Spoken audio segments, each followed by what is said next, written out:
Hi friends, in this video we are going to see one of the very important basic concepts of theory of computation, or in engineering it is called as theoretical computer science, that is symbol and alphabet. For solving the problems of FSM and DFA, NFA, conversion of NFA to DFA, you need to have proper knowledge of these basic concepts, symbols and alphabets. So let's see. In front of symbol, you can see in small cases A, B, C and some numbers like 0, 1, 2, 3 are written. So anything like these alphabets or these numeric values can be called as a symbol. This is the very basic definition, or you can say meaning of symbol in theory of computation. Secondly, alphabet, which is our main topic.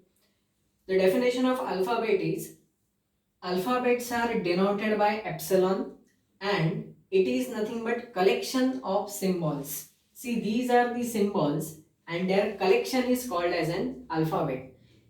See, these topics are very important in terms of Viva exams. Before the university exams, Viva exams of all subjects are conducted, and in that external examiner may ask you these questions. So these videos which I am going to make further also, and this also will be useful for Viva examinations. So an alphabet is a collection of symbols, and you can see some examples are given. See, collection is always mentioned in the curly brackets. A comma B. Each and every element of alphabet is separated by a comma.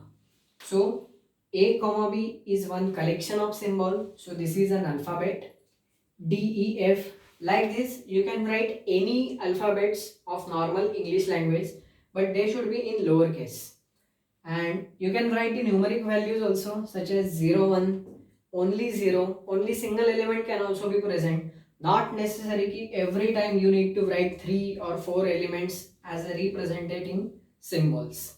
So these are the basic concepts, symbol and alphabet. Thank you.